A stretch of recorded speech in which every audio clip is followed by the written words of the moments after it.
Shalom, terima kasih atas kesempatan yang diberikan. Perkenalkan, nama saya Hana Finis Kapelo dari kelompok usia 15-18 tahun, kelas Ibu Ina Korojo. Pada kesempatan ini, saya akan membahas tentang COVID-19.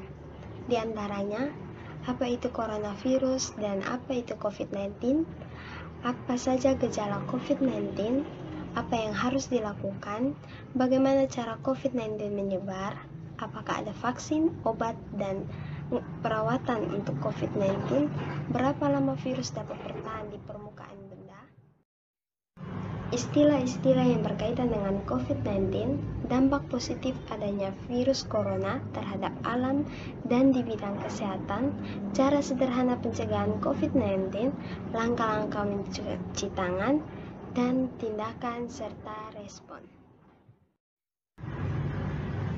Sebelumnya, kita perlu mengetahui bahwa coronavirus sebenarnya sudah ada sejak tahun 1930-an. Corona adalah suatu kelompok virus yang bisa menyebabkan penyakit pada hewan atau manusia. Nama corona sendiri diambil dari bahasa Latin yang berarti mahkota, karena virus ini berbentuk seperti mahkota. Sampai saat ini, masih dibutuhkan penelitian lebih lanjut untuk memastikan virus penyebab COVID-19 ini berasal dari mana. Akan tetapi, penelitian dalam jurnal Nature Medicine memastikan bahwa virus ini bukanlah berasal dari laboratorium atau ciptaan manusia.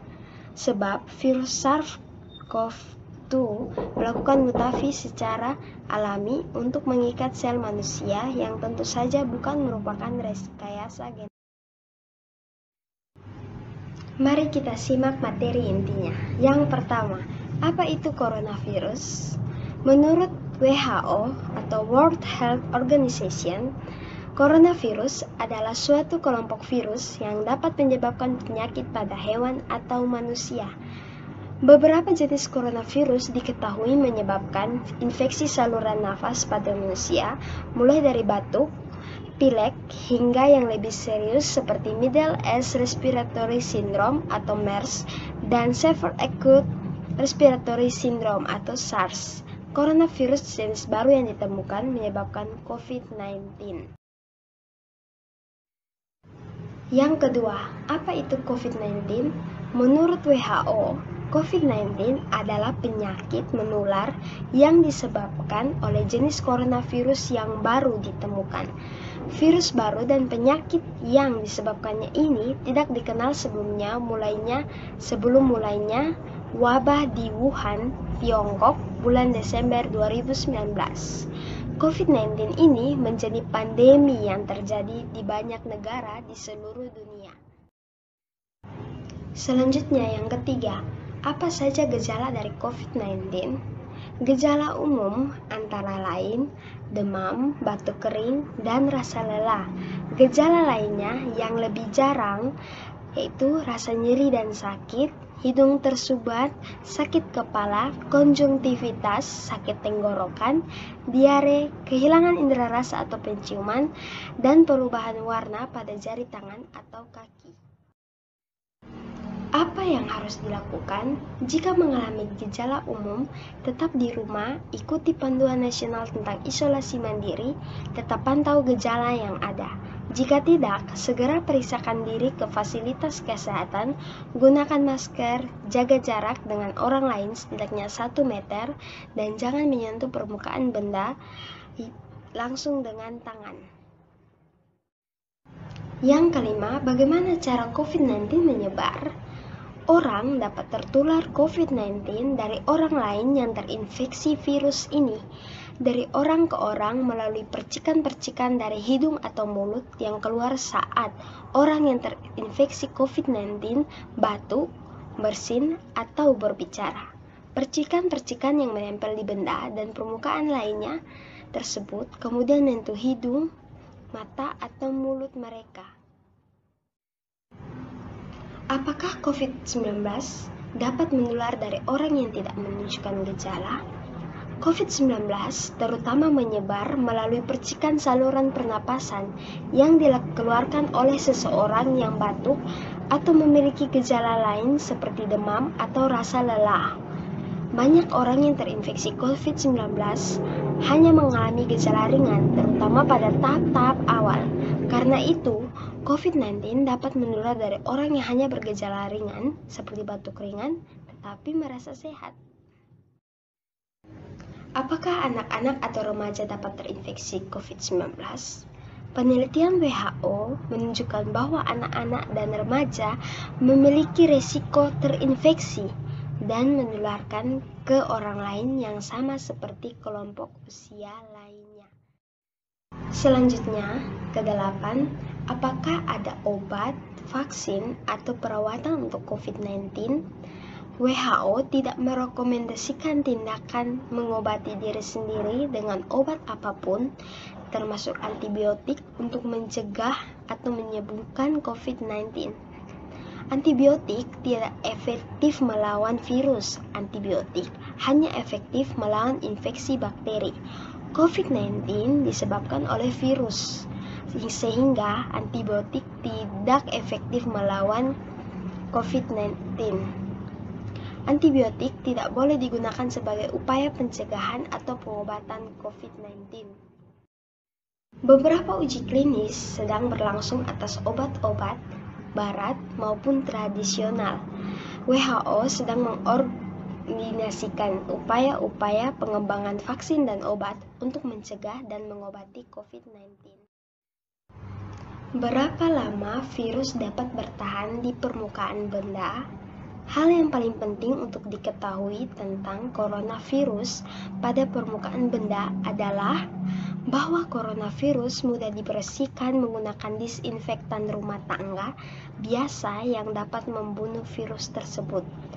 Penelitian telah menunjukkan bahwa virus COVID-19 dapat bertahan hingga 72 jam pada plastik dan stainless steel, kurang dari 4 jam pada tembaga, dan kurang dari 24 jam pada karton. Pembahasan kita selanjutnya adalah istilah-istilah yang berkaitan dengan COVID-19. Istilah yang pertama adalah ODP. Dikutip dari Kementerian Kesehatan, ODP atau orang dalam pemantauan biasanya memiliki salah satu gejala COVID-19. Istilah yang kedua adalah PDP. PDP adalah pasien dalam pengawasan yang biasanya sudah punya gejala demam atau gangguan pernapasan. Pasien PDP biasanya memiliki riwayat perjalanan ke wilayah terinfeksi COVID-19 atau kontak dengan pasien. Yang ketiga, OTG. OTG atau orang tanpa gejala adalah istilah untuk menandai orang yang terinfeksi virus corona namun tidak menunjukkan gejala tertentu. Yang keempat, suspek. Istilah suspek sempat digunakan untuk menandai pasien terkait virus corona. Pasien suspek menunjukkan gejala pernah melakukan perjalanan atau kontak dengan COVID-19.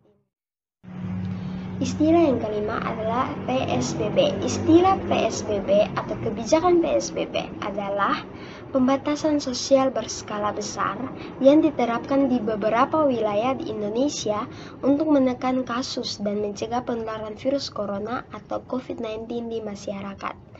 PSBB ditandai pembatasan kegiatan di tempat umum, keagamaan, sosial, dan budaya, serta berbagai moda transportasi. PSBB juga meliburkan sekolah dan tempat kerja, kecuali bidang yang dinilai vital bagi kehidupan masyarakat.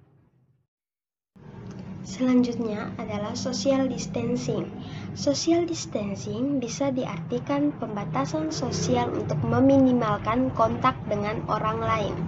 Dikutip dari Centers of Disease Control and Prevention atau CDC, social distancing dilakukan dengan menghindari tempat umum, menjauhi keramaian, dan menjaga jarak setidaknya 1 meter. Istilah selanjutnya adalah physical distancing. Physical distancing diterapkan untuk menekan risiko penularan dan jumlah kasus COVID-19.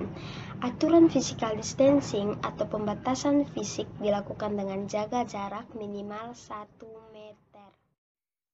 WFH. WFH atau work from home bisa diartikan kerja dari rumah. Melakukan segala sesuatu aktivitas kita dari rumah. Selanjutnya, istilah yang ke-9 adalah karantina. Dikutip dari Badan Kesehatan Dunia WHO, karantina direkomendasikan untuk orang terinfeksi virus corona namun tidak menunjukkan gejala. Karantina akan menekan risiko penyebaran dan peningkatan kasus virus corona. Yang ke-10 adalah isolasi. Isolasi adalah tindakan memisahkan orang yang tidak sakit dan yang sudah sakit COVID-19 untuk mencegah penyebaran dan peningkatan kasus COVID-19 di lingkungan umum. Isolasi biasanya dilakukan dalam ruang khusus di rumah sakit untuk memudahkan pemantauan dan penerapan tindakan medis secepatnya. Yang ke-11 yaitu lockdown. Arti lockdown adalah mengunci akses masuk dan keluar pada suatu wilayah atau negara disertai sanksi tegas. Yang ke-12 adalah rapid test. Rapid test adalah metode pemeriksaan cepat untuk mendeteksi virus corona. Metode ini menjadi screening awal untuk mengetahui masyarakat yang terinfeksi virus corona. Cara kerja rapid test adalah mendeteksi antibodi IgM dan IgG yang digunakan tubuh untuk melawan virus corona. Antibodi baru terbentuk setelah tubuh terpapar virus corona selama beberapa hari hingga minggu. Swab test. Swab test adalah pemeriksaan medis untuk mengetahui adanya virus corona di dalam tubuh. Uji ini dilakukan dengan mengambil sampel lendir di saluran pernapasan, misal hidung atau tenggorokan. Sampel dari swab test kemudian diperiksa dengan teknologi PCR di laboratorium tertentu. Hal inilah yang menyebabkan hasil tes swab test keluar lebih lama dibanding rapid test, namun akurat karena tidak perlu menunggu terbentuknya antibodi. Istilah yang ke-14 adalah PCR. PCR adalah teknologi polymerase chain reaction yang digunakan dalam metode pemeriksaan swab test. Teknologi ini mampu menganalisis DNA atau RNA meski jumlah sampel terbatas. Metode PCR inilah yang menyebabkan swab test bisa membantu menegakkan diagnosis COVID-19 pada pasien. Istilah selanjutnya adalah positif. Positif terkait COVID-19 mengacu pada ditemukannya virus corona pada tubuh manusia. Pasien dinyatakan positif setelah menjalani beberapa pemeriksaan, misalnya swab test, cek darah, dan pemeriksaan paru-paru. Istilah yang ke-16 adalah epidemi. Epidemi mengacu pada penularan atau infeksi penyakit dalam skala yang lebih luas. Penyakit tak lagi hanya berada di suatu atau beberapa wilayah tertentu. Sedangkan istilah selanjutnya adalah pandemi. Pandemi adalah istilah yang berarti penyakit sudah menyebar ke seluruh dunia hingga sulit dikendalikan. Istilah ke-18 adalah local transmission. Istilah local transmission adalah penularan penyakit saat pasien berada di lokasinya saat ini. Kasus local transmission terjadi pada pasien yang tak punya riwayat bepergian atau keluar negeri. Herd immunity. Herd immunity adalah kekebalan kelompok yang tercapai bila beberapa orang dalam komunitas tahan terhadap serangan virus. Imunitas kelompok terjadi dengan pemberian vaksin pada masyarakat yang luas. Istilah yang berkaitan dengan COVID yang terakhir adalah flattening the curve. Flattening the curve atau pelandaian kurva adalah istilah untuk memperlambat penularan COVID-19. Usaha flattening the curve meliputi peningkatan fasilitas kesehatan, social distancing, physical distancing, isolasi, dan karantina. Ya, masuk di pembahasan selanjutnya adalah dampak positif virus corona terhadap alam. Yang terjadi adalah tingkat polusi udara yang lebih rendah, penyu laut bertelur lebih banyak berkat pantai kosong, kanal Venesia di Italia tampak sangat jernih. Yang keempat, ikan pari ditemukan di Dubai Marina dan Business Bay. Yang kelima, paus orca ditemukan di perairan Anambas. Yang keenam, pegunungan Himalaya terlihat jelas kembali setelah 30 tahun. Selanjutnya, dampak positif adanya virus corona di bidang kesehatan adalah kita manusia lebih sering mencuci tangan, sadar akan membersihkan lingkungan, kita sudah mengubah pola menjadi pola makan sehat, dan lebih rajin berolahraga. Materi selanjutnya adalah cara sederhana pencegahan COVID-19. Sesuai dengan iklan layanan masyarakat BNPB, lakukan 5 hal berikut. Bantu hentikan virus corona. Cuci tangan lebih sering. Siku untuk menutup mulut saat batuk. Wajah jangan disentuh. Jaga jarak aman minimal 1 meter. Dan usahakan di rumah saja. Selanjutnya adalah langkah-langkah mencuci tangan. Pada slide sudah ditampilkan poster 5 langkah cuci tangan pakai sabun dari Kementerian Kesehatan Republik Indonesia. 5 langkah cuci tangan pakai sabun. Yang pertama, basahi seluruh tangan dengan air bersih mengalir. Yang kedua, gosok sabun ke telapak, punggung tangan, dan sela jari. Yang ketiga, bersihkan bagian bawah kuku-kuku. Yang keempat, bilas tangan dengan air bersih mengalir. Yang kelima, keringkan tangan dengan handuk atau tisu, atau keringkan dengan diangin-anginkan. Sejauh ini, data sebaran COVID-19 secara global yang terakhir diupdate Kamis 2 Juli 2020 berdasarkan WHO adalah 216 negara, terkonfirmasi 10.533.779 orang, dan meninggal 512.842 orang. Dan salah satunya di Indonesia pada hari yang sama juga, Kamis 2 Juli 2020, positif 59.394.000 orang, sembuh 26.667 orang, dan meninggal 2.987 orang.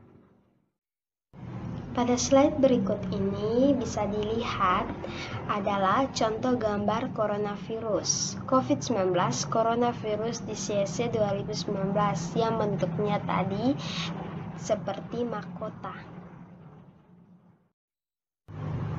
Tindakan dan respon. Dalam menyikapi situasi pandemi COVID-19, pemerintah NTT mengeluarkan kebijakan merumahkan segala aktivitas masyarakat, baik yang bekerja maupun bersekolah, kecuali kegiatan yang dinilai vital bagi segi kehidupan, mulai bekerja dari rumah, sekolah dari rumah, dan beribadah pun dari rumah.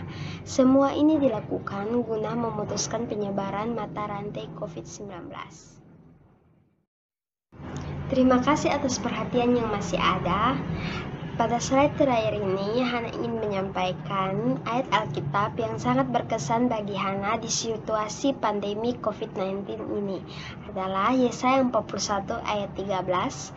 Sebab aku ini Tuhan Allahmu, memegang tangan kananmu dan berkata kepadamu, janganlah takut, akulah yang menolong engkau. Sekian dan terima kasih. Shalom.